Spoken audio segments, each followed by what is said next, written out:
퇴근길에 만나는 뉴스 소셜 라이브 이브닝 박상욱입니다. 오늘도 많은 수의 코로나19 확진자가 나왔습니다. 오늘 0시 기준으로 288명의 확진자가 추가로 발생을 했는데 이 중 80%가 수도권에서 발생을 했습니다. 정부가 수도권에 거리 두기 2단계를 적용을 했고 또 방역 당국은 불필요한 외출이나 모임을 삼가고 가능한 안전한 집에서 머물러 달라라고 강조를 하고 있죠. 그런데 이 집이 말이죠. 요즘 우리들의 걱정거리, 고민거리가 되고 있습니다. 이 8.4 부동산 대책이 나온 지 이제 보름이 지났는데 공공임대를 둘러싼 갈등 그동안 해결이 좀 됐을까요? 또 이제 앞으로 우리들의 집 걱정 좀 안 할 수 있을까요? 오늘 소셜 라이브 이브닝에선 공공임대를 중심으로 해서 이 부동산 문제에 대해서 짚어보도록 하겠습니다.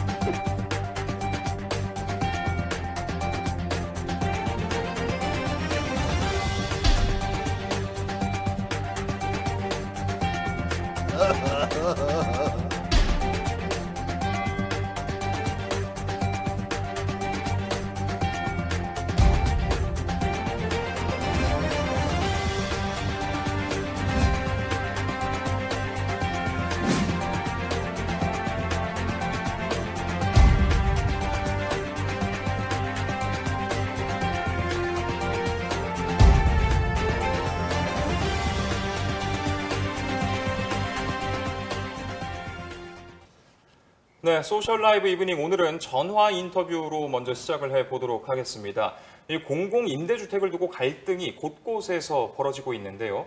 대표적인 곳이 또 이제 서울 마포구 상암동을 꼽을 수 있습니다.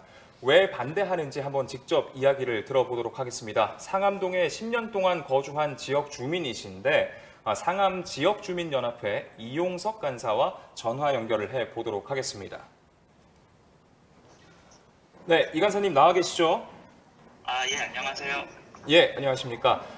지역구 국회의원인 더불어민주당 정청래 의원을 비롯해서 유동균 마포구청장도 이제 이미 상암동에 임대주택이 47%나 된다, 더 이상은 안 된다 이렇게 반대를 했습니다. 주민분들의 생각은 좀 어떠신지요? 저희가 먼저 밝힐 것은요. 주민들은 공공주택이라서 반대하고 분양이라서 찬성하고 그런 것이 아닌 게 먼저 밝히고 싶고요. 이번에 이 사태를 언론에서 보도할 때 굉장히 문제가 있었다고 생각합니다. 왜 그러냐면은 이게 협의도 없이 정부에서 갑자기 공공주택을 발표를 했는데요. 저희 이 상암동 업무지구는 수십만 개 일자리를 만들려고 20년 전부터 계획되어 온 지구입니다.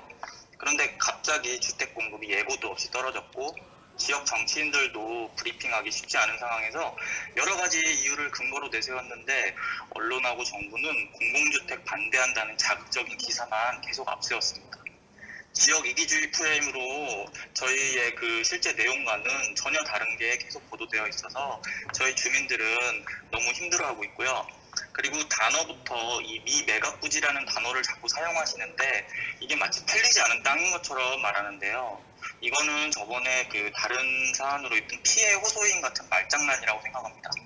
이거는 저희는 이 부지가 판매용으로 나와 있는 땅인 거지 아직 판매되지 않은 땅이 아니라 일자리 창출을 위해서 남겨둔 부지입니다.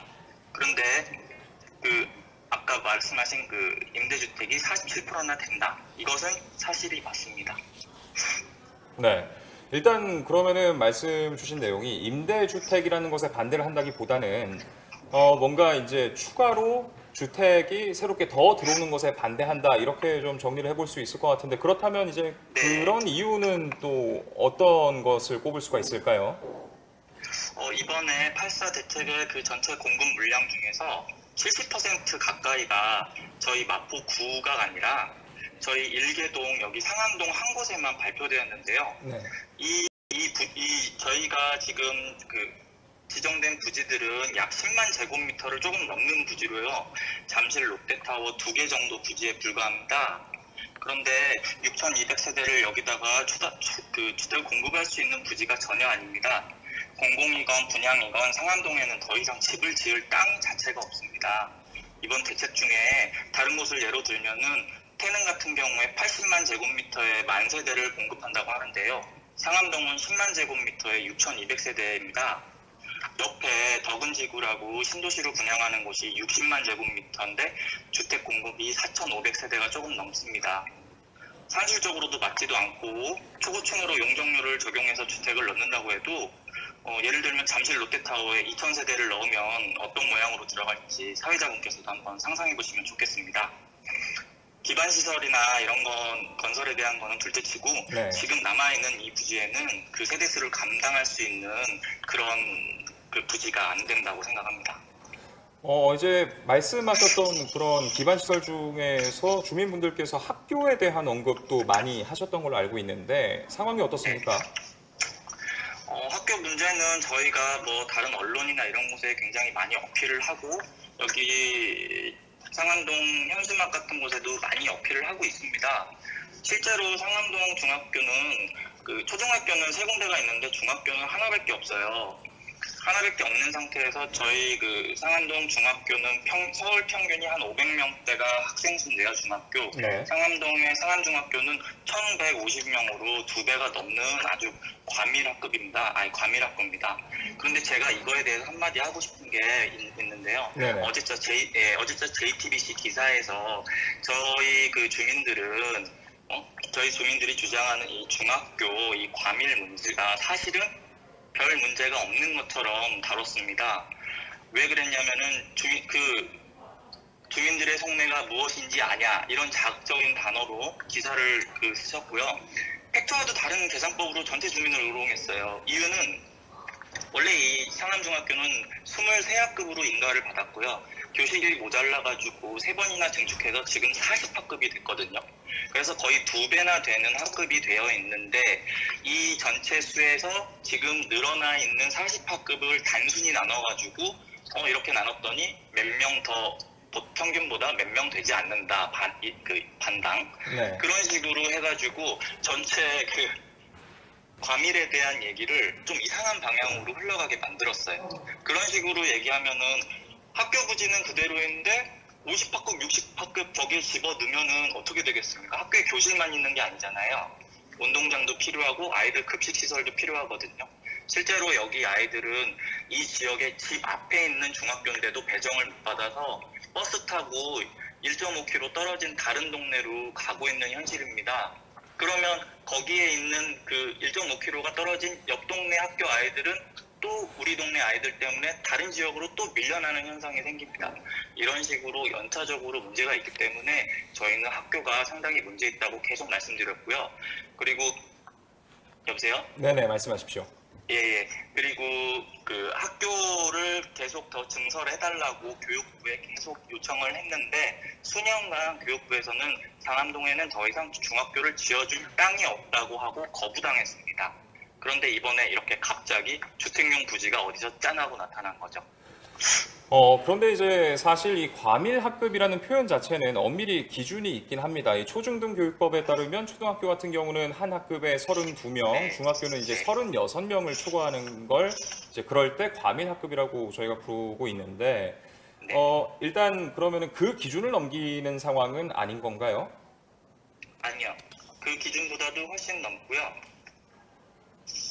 그거를 학생 수로 얘기를 해야지 학급당 얼마라고 하면은 제가 아까 말씀드린 것처럼 말이 안 되는 거죠, 계산이. 이 똑같은 부지에 만약에 60학급, 70학급 들어가 있으면은 학생 수는 평균보다 훨씬 떨어지겠죠. 그러면은 그거는 맞는 계산법이 아니라고 생각합니다. 네. 여기는 500명 정도를 수용할 수 있는 학교인데 거의 1200명의 학생이 다니고 있다. 이것이 팩트라고 생각합니다. 네. 또 이제 나오는 이야기들을 살펴보면 상암동 주민분들이 임대주택은 반대를 하고 랜드마크를 짓는 데엔 찬성한다 이런 이야기도 나오곤 했습니다. 근데 랜드마크 같은 경우는 찬성하시는 게 맞는 건지 그리고 찬성을 한다면 어떤 이유에서 찬성을 하시는 건지 좀 설명을 해주시죠. 네, 간단하게 얘기하면은 랜드마크 원안대로라면 저희가 특별히 반대할 이유가 없겠죠. 하지만 언론은 마치 임대주택은 반대하고 랜드마크는 찬성하는 식으로 프레임을 짜놓고 저희를 지역 이기주의로 만들고 있는데요. 원래 랜드마크에는 주택이 200에서 300세대 들어가는 게 원래 계획입니다. 거기에는 업무, 문화, 컨벤션 등으로 채워지는 아까 말씀드린 잠실의 롯데타워 같은 형태인데요. 네네.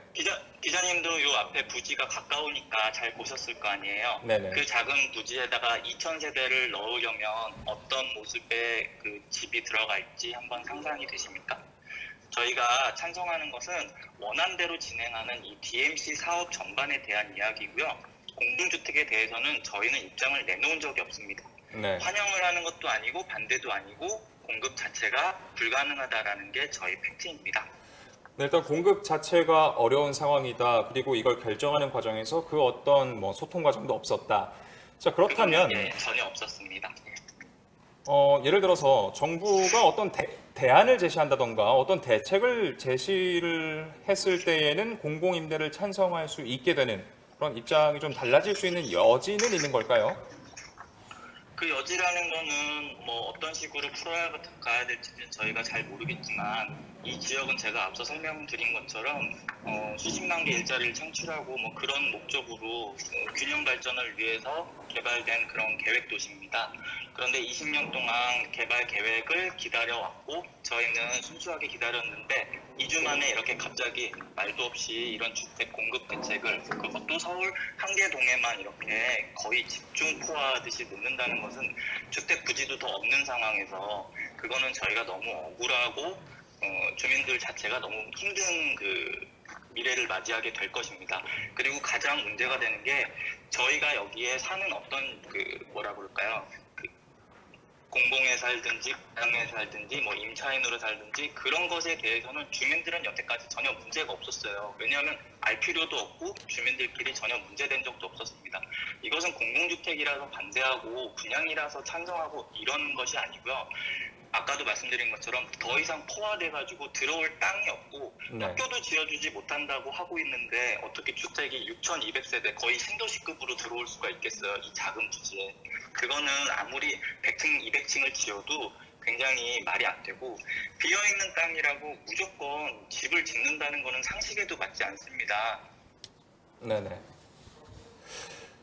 일단 임대 여부에 상관없이 이미 모든 주민분들이 잘 어우러져서 지냈다라고 말씀을 하셨는데 이제 동네에 대한 이야기를 해보도록 하겠습니다. 이제 지금 상암동 같은 경우는 그러셨다는 설명이었고 그런데 강남 음마 아파트 같은 경우에는 또 이제 임대주택에 대한 거부감을 공개적으로 나타내기도 했었습니다. 뭐 차별이나 계층 갈등 문제가 불거진다라는 건데 상암에서 10여 년을 살아온 입장에서 이런 주장은 어떻게 보시나요? 그것은 뭐 개인적인 의견이라고 생각을 해요. 왜냐하면은 그곳에 사는 분들이 모두 그렇게 생각한다고 생각하진 않습니다. 네. 이곳에서도 이거에 대해서 찬성하시는 분도 있을 것이고 반대하시는 분도 있겠지만 저는 개인적으로 이번 사태 때문에 처음 알게 되었습니다. 저희가 공공과 분양이 어느 정도의 비율을 가지고 있는지 알게 되었는데요. 심지어 여기 한 단지 경우에는 그 분양이 30%를 조금 넘습니다. 나머지는 다 공공이라는 소리인데요. 저희 주민들은 전혀 그런 거에 대해서 문제가 있었던 적도 없고 서로 그런 거에 대해서 알 필요도 없습니다. 왜냐하면은 다 어우러져서 같이 공존하고 사는 그 주민들이었기 때문에 전혀 몰랐는데 이번을 계기로 정확하게 알게 되었습니다. 네. 자, 지금까지 상암 지역주민연합회 이용석 간사와 이야기 나눠봤습니다. 오늘 말씀 고맙습니다. 네, 감사합니다. 네, 그럼 지금부터는 전문가와 함께 이야기 나눠보도록 하겠습니다. 경실련 부동산 건설개혁본부의 김성달 국장과 한 걸음 더 들어가 보겠습니다. 안녕하십니까? 네, 안녕하세요. 네, 지금 통화 내용 이렇게 네. 옆에서 함께 네. 들어보셨는데 지역 주민들의 이런 이야기 들어보시니까 좀 어떠신가요? 네, 저희도 언론을 통해서만 접하다가 직접 말씀을 들어보니 이 지역에서도 어떤 공공주택이란 정책에 대해서 반대하거나 이걸 부정적으로 보시는 건 아니다 이렇게 느껴졌고요. 다만 지금의 이 지역에 거주하시면서 느꼈던 생활 인프라 같은 것들에 대한 부족 문제에 대해서 말씀을 해주셔서 그거는 당연히 공공이 해결해 줘야 될 몫인 거라고 봅니다. 근데 또 하나 좀 다만 했던 건 지금 상암의 이 땅이 부지가 사실은 상암 신도시 개발하면서 가졌던 공기업이 농밭을 강제 수용해서 조성한 땅입니다. 당연히 공공을 위해서 쓰여져야 되는 건데 사실 그런 것들을 과거에나 최근까지 다 민간에 팔았거든요. 그런 대규모 땅을 민간에 팔면 그럼 이 마포 지역 주민들에게 돌아가진 않습니다. 다 재벌이나 법인들에게 이 땅이 갈 수밖에 없으면 그것이 마포 지역 주민들에게 그렇게 어떤 긍정적인 효과로 이어지지는 않는다. 따라서 이번 기회에 이것이 어떤 지역의 인프라 차원에서 임대주택으로 가느냐 안 가느냐의 문제가 아니라 정부가 의지만 있다면 충분히 공공이 마포 구민을 위한 자산으로 활용할 수 있는 좋은 기회로 삼으면 되시는 거거든요. 그래서 그것을 공공주택으로도 쓰셔도 좋고 또 하나는 지역 주민을 위한 어떤 벤처 공간으로 쓰셔도 되고 편의시설이 들어가도 좋습니다. 그런 것들을 다양한 협의를 통해서 가져가되 다만 그거를 민간에 매각하는 과거 방식으로 하실 것이 아니라 공공이 가지면서 지역 주민에게 공유할 수 있는 시스템으로 가도록 하는 모델이 제시되는 게 중요하다 이렇게 보여집니다. 네, 저희가 오늘 이 상암동 사례로 문을 열었다 보니까 오늘 이제 경실련에서 발표하신 네. 내용이 있습니다. 이 수도권 기초단체장들의 부동산 재산 내역이었는데 마포구하고 관련해서 좀 눈에 띄는 내용도 있었나요? 저희가 이제 고위공직자들의 재산을 계속 들여다보고 있는데 그 이유는 지금 이렇게 부동산 가격이 폭등한 것에 대해서 고위공직자들이 부동산 정책을 제대로 추진하지 않는 것에 대해서 왜 이렇게 관심을 갖지 않으신가 봤더니 본인들 스스로가 부동산이 많기 때문에 또는 네. 다주택을 보유하고 있기 때문이 아닐까 의심을 가졌고요. 사실 오늘도 수도권 단체장들의 재산을 들여다봤더니 부동산 부자나 다주택자들이 많이 있습니다. 마포구는 사실 마포구청장께서는 다주택자는 아니세요. 또 마포 국회의원도 다주택자는 아니시지만 다 유주택자십니다. 무주택 서민의 어떤 서름에까지 가기에는 여전히 좀 한계가 있어 보이고 네. 또 하나는 저희가 서울시 의원분들의 재산도 조사를 했었거든요. 근데 마포구 시의원은 부동산이 많습니다. 그러니까 본인, 배우자, 장남까지 포함해서 3주택자시거든요. 예. 그러니까 당연히 이런 국민들이나 무주택자의 어떤 눈높이에서 이 주거 정책에 대해서 좀 적극적으로 말씀해 주시는 거는 그런 한계가 있는 거 아닌가 이렇게 네. 보여지고 있죠. 네. 아, 이게 참 안타깝습니다. 예, 본격적으로 좀 이야기를 나눠 볼 텐데요. 이렇게 구청장 그리고 지역 주민, 뭐 지역구를 두고 있는 국회의원 일단 이런 뭐랄까요 부정적인 입장을 조금 네. 보여주시고 계시는데 정부가 이런 상황에서 8.4 대책 때 발표했었던 만큼 네. 서울에 이제 3만 네. 3천 채 네. 이 계획 공급량 맞출 수 있을 걸로 보시나요? 저는 이번에 정부가 한 게 분명히 졸속적으로 추진된 공급책이다. 아까 주민께서도 말씀하셨지만 지역과 협의 없이 갔던 과정의 문제가 분명히 있었다고 봅니다. 그리고 그 공급 확대가 결국 주거 안정으로 이어지냐도 여전히 회의적입니다. 왜냐하면 과거에 잘못된 공급 시스템이 지금도 정부에서는 하나도 더 개선안이 없이 그냥 획일적인 공급 물량 확대책만 발표하신 거거든요. 그런 상황에서 지역 주민들은 주거 안정에 기여하지도 않는다. 또 지역 주민들의 과도한 어떤 교통난이나 인프라 부족 문제도 해결 못한다. 그러면 갈등이 생길 수밖에 없습니다. 그래서 그런 것들이 그 추진 과정에서도 험난할 수밖에 없고 당연히 지역 주민들 입장에서는 문제 제기를 통해서 올바른 방향으로 가도록 자꾸 이제 의견들을 주시는 거는 필요하다고 봅니다. 그리고 이거는 공급 물량이 확대가 절대적으로 주거 안정에 기여하는지에 대해서 이미 실효성을 상실했다고 저희는 보기 때문에 이걸 공급 물량을 맞추는 것도 사실은 의미가 없어진 거죠. 네. 그리고 이제 공공 재개발에 대해서 좀 이야기를 나누면 네. 좋을 것 같은데 앞서서 이제 저희가 전화 연결 때 간략하게 네. 이야기를 했습니다만 강남에 이제 은마 아파트 안 네. 하겠다 이렇게 네. 선을 껐습니다. 네. 근데 이렇게 돼버리면 이 역시 정부가 네. 처음에 계획했었던 네. 수량, 그 물량에서 네. 차질이 있는 건 아닌가 네, 싶거든요. 저희는 이번에 이런 것들을 정부가 예상하지 못했을까 아니라고 봅니다. 근데 정부는 사실은 공급이 부족하지 않다라는 게 2017년까지만 해도 국토부 장관께서 말씀하신 거였거든요. 네. 근데 갑자기 기조 바뀌어서 지금 공급을 해결하지 못해서 집값이 오른 것처럼 말씀하시면서 규제를 풀어서라도 공급을 늘려야겠다라는 게 지금 정부의 대책 안에 포함되어 있습니다. 공공재개발 같은 경우도 임대주택의 확대로만 느껴질 수 없는 것이 거기에 나오는 아파트의 분양가를 정부는 풀어주겠다는 거거든요. 지금 현재 정부가 민간 아파트에서 바가지 분양을 근절할 수 있는 분양가 상한제 정책을 유지하려고 하는데 공공재개발에 대해서는 분양가 규제를 하지 않겠다. 그러니까 재개발을 하는 조합 측에서는 상당히 사업성이 높아지기 때문에 공공재개발에 대해서 적극적으로 열려 있고 실적으로 단독, 다가구, 빌라 이런 데들이 지금 가격이 넘치고 거래도 활발해지고 있다.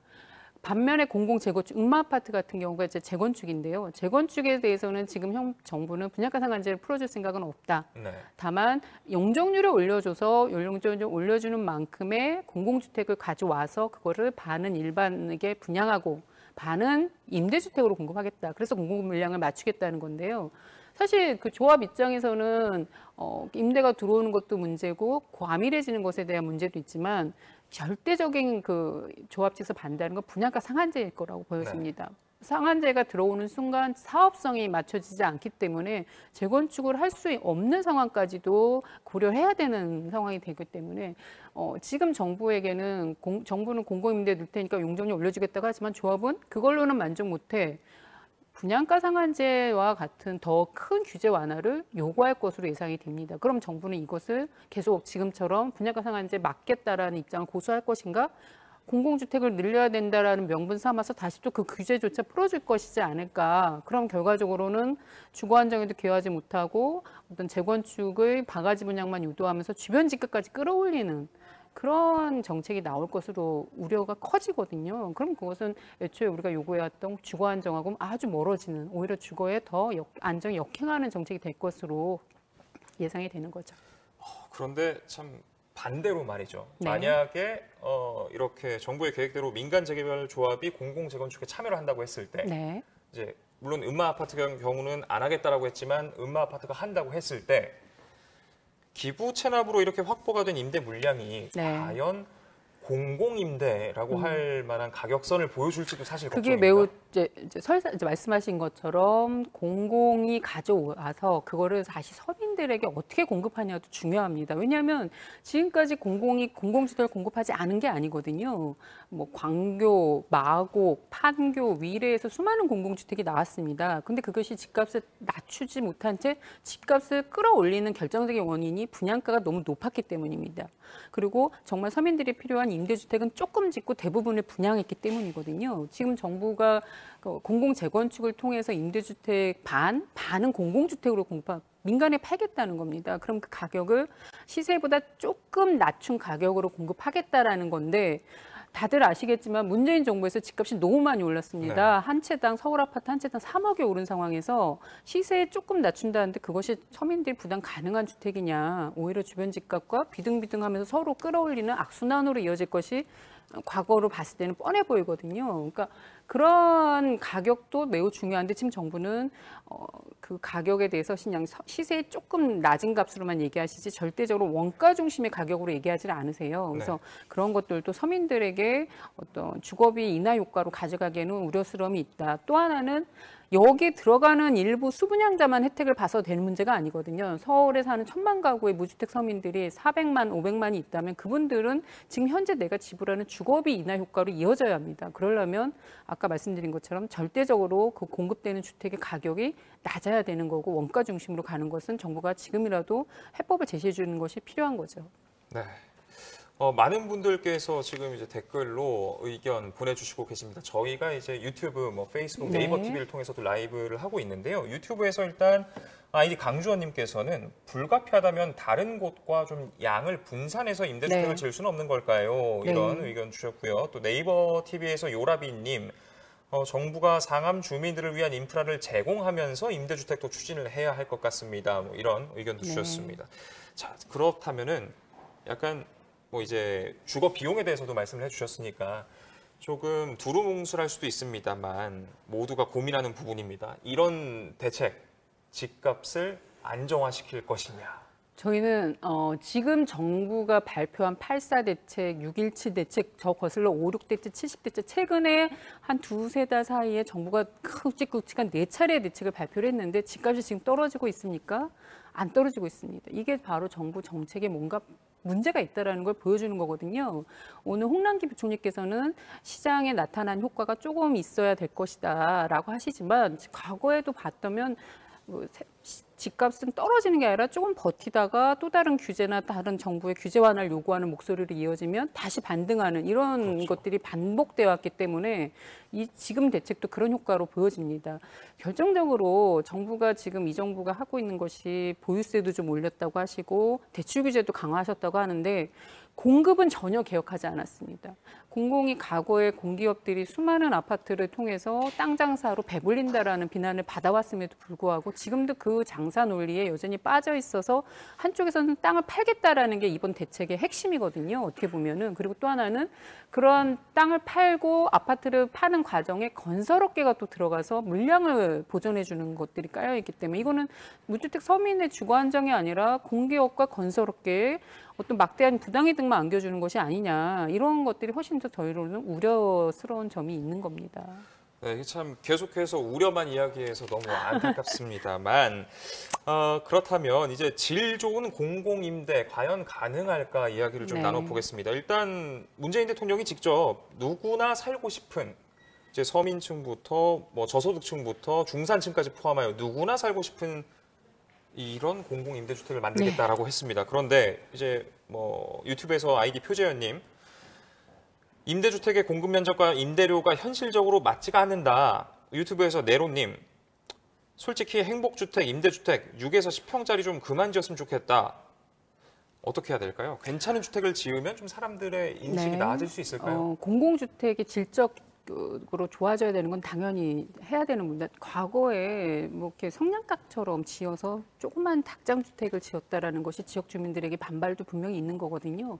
앞으로 공공주택은 그 지역의 랜드마크 같은 역할을 해야 됩니다. 거기서 지역 주민들도 편의시설도 제공할 수 있어야 되고 지역 주민들의 청년들의 일자리도 그 안에서 어떤 창업 공간도 나오면 좋고 거기에 주거 불안까지 해소해 줄 수 있는 그런 모델이 나오면 좋겠다. 근데 또 하나는 그런 주택이 물리적으로 업그레이드 된다고 해서 반드시 이 공공임대주택이 누구나 살고 싶어하는 주택으로 가져가냐 하는 데는 여전히 부족한 게 뭐냐면 지금 우리 사회가 불로소득 주도 성장을 하고 있다는 겁니다. 불로소득이 한쪽에서 자꾸 크면 클수록 임대를 보는 게 아니라 다구나 자산을 불려서 막대한 어떤 노후를 대비해야 되고 자산을 늘리는 것에 관심을 가질 수밖에 없거든요. 지금 30, 40대들, 20, 30대들이 영끌한다라는 표현이 나오는 이유도 내 노후를 보장해주지 않은 상황에서 내 소득은 늘지 않는데 불로소득만 컸다라는 걸 다 보셨기 때문입니다. 그래서 절대적으로 불로소득 주도 성장을 끝내줘야지만 그래야지만 주거를 내 능력과 상관없이 갖고 있는 게 부담이 되고 나는 차라리 집값은 오르지 않은데 세금은 계속 오르는 이 상황에서 내가 주택을 무리하게 갖고 있는 게 나을까? 아니면 나는 정부가 제공해주는 저렴한 공공주택에서 내 노후를 편안하게 보내는 게 나을까? 그때서야 국민들은 합리적인 판단을 할 수 있는 거 아닌가 생각이 들거든요. 그러니까 이거는 집값 안정책과 공공주택의 질적 개선이 같이 가야 되는만 해결될 수 있다. 그것입니다. 그런데 말이죠. 시설도 좋고 입지도 좋고 자재도 좋은데 가격같이 착한 게 네. 가능할까요? 가능합니다. 그게 왜 가능하냐면 공기업이 있기 때문에 가능합니다. 오늘에선 공기업에게 그러라고 준 권한이 3대 특권이라고 얘기하는 것이 개인의 땅을 강제 수용할 수가 있고 그다음에 그거 용도를 논밭이나 이런 것들을 대지로 또 아파트 형지로 바꿀 수 있고 독점 개발까지 허용하고 있는 막대한 권한이 공기업이 있거든요. 그러니까 공기업이 그 권한을 국민들을 위해서만 제대로 쓴다면 가능하다. 특히 지금 공공주택 용지로 거론되고 있는 국가가 보유한 땅들이 국공유지 땅들이 철도 정비창 용산의 정비창 부지 같은 경우는 민간 땅이 아닙니다. 공공이 보유하고 있는 땅인 만큼 토지를 비싸게 사들일 이유가 없거든요. 그런 땅에 정부가 적정한 건축비로만 건설을 쳐서 지역 주민들이나 무주택 서민에게 제공한다면 가격 부담은 덜어줄 수 있다. 그리고 그런 거는 새로운 게 아니라 이미 과거 정부 때 해왔던 겁니다. 이명박 정부 때 보금자리 주택이라는 것이 있었는데 그때 강남 서초 비싼 땅 한복판에 평당 1,000만 원에 분양을 하셨고요. 건물만 분양하는 토지임대 아파트 같은 경우는 건물비로 평당 500, 600만 원에 부담을 해서 살 수 있게 해줬던 정책들이 분명히 있었거든요. 네네. 이러한 것들이 무주택 서민들에게 훨씬 더 주거 안정에 기여할 수 있는 공공주택 정책이다 이렇게 보여집니다. 네, 자, 현재 시각 오후 7시 50분을 지나고 있습니다. 더 이야기를 나눌 수 있으면 좋을 텐데 곧 이어서 이제 뉴스룸이 이어지다 보니까요. 오늘 말씀은 여기까지 들어보도록 하겠습니다. 너무 더 이야기를 나누고 싶었는데 네, 다음에 다음에 또 좀 시간이 초대해 괜찮으시다면. 주시면 더 못다한 얘기를 드리겠습니다. 네, 고맙습니다. 지금까지 감사합니다. 경실련 부동산 건설개혁본부의 김성달 국장과 함께했습니다. 고맙습니다. 예, 감사합니다. 자, 마치기 전에요. 곧 이어질 뉴스룸에 대해서 소개를 해드리도록 하겠습니다. 서울 경기 지역에서요. 코로나19 확진자 가운데 중증 환자를 치료할 수 있는 병상이 정부 발표와 달리 70개밖에 없는 것으로 드러났습니다. 이 사실이 담긴 중환자의학학회의 조사 자료 JTBC 취재진이 단독으로 입수했습니다. 파주에서 탈출했던 확진자 황모 씨가 도주 과정에서 서울 종로뿐 아니라 신촌의 한 편의점도 찾았던 것으로 JTBC의 취재 결과 드러났습니다. 자세한 내용은 뉴스룸에서 확인하실 수 있고요. 소셜라이브 이브닝 월화 수목 전해드리고 있는 이 방송은 다음 주 월요일 저녁 7시 20분에 퇴근 길목에서 여러분을 기다리도록 하겠습니다. 모쪼록 코로나19가 정말 수도권을 중심으로 확산하고 있는 오늘입니다. 주말 조심하시고 건강하시고 다음 주 월요일 저녁에 다시 찾아뵙도록 하겠습니다. 시청해주신 여러분 고맙습니다.